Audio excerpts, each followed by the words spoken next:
kandi bamukirije nuko yangize umupfakazi, nzigira uburwayi budakira,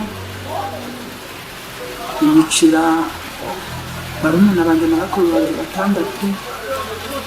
nibwo bikomera musigarana.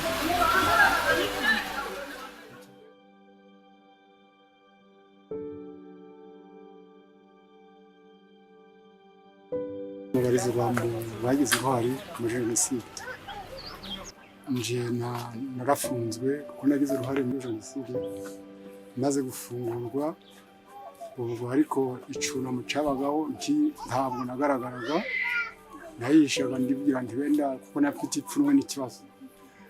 Ubuzima ntabwo naryamaga ngo nzinzire, nararaga ndeba,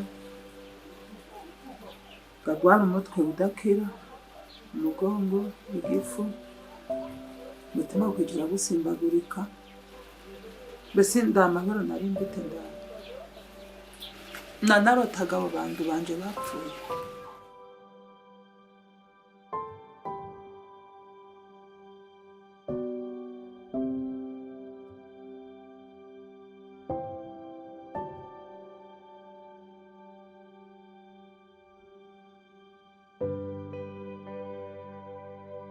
Ubwo uwari warangiciye yari yarasabiye imbabazi muri gereza, ariko izo mbabazi zo muri gereza mbona ko ntacyo zimaze. Imbabazi zagize akamaro nizo natangiye mu itsinda. Inyigisho bitewe n'ubwo mushinga ntera intambwe yo gusanga Mariya, mbese turumvikana kuko twanahuriragamo n'icyo cyabindera.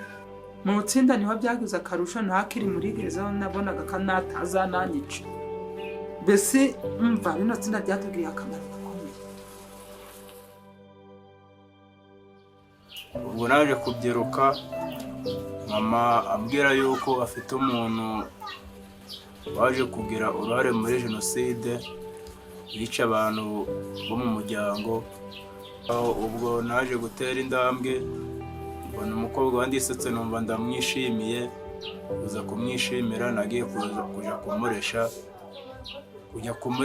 Ubwo byageze aho ndisetse aza kunyemerera umukobwa we, ariko aravuga ati twasabanye imbabazi, nta kibazo, niwemera kumusanga uzamusanga. Papa yarateye intambwe bagasabana imbabazi, narishimye. Akamaro byagiriye, ubu njye na Mariya turabana, ndetse bigeze nyuma umuhungu we nza kumushingira umukobwa wanjye. Icyatumije menya ko twiyunze nuko umuhungu wanje yagiye gusaba umukobwa we, maze kuja gusaba umukobwa we aramuha, bari mu rugo rwanje nta kibazo, mbese tubanye neza. Kiregeretse aho byaje gukunda, biba ngombwa yuko tubyarana. Uza kubyarana umwana yaje kutubera urumuri, ese aza kuduhuza ng'umuryango, tuba umuryango umwe. Uburyo nabara yuko ari ababyeyi banjye bombi isahize, naje kubyakira neza nta kibazo. N'abandi nabo bagira ubwo butware bwo kuba baza mu mwe n'ubwiyunge, bose isi bakaza bakabana mu mahoro nta kibazo kirimo, nanjye nicyo nabifuriza.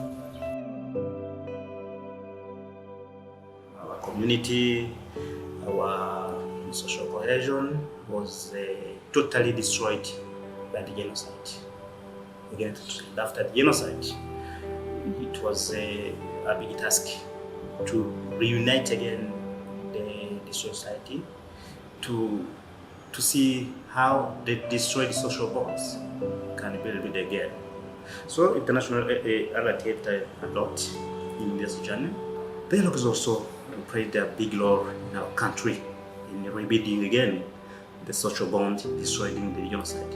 The attendees have to discuss on the mistakes of our past, on the mistakes made during our history which led to the genocide against the Tutsi. And from those mistakes we learned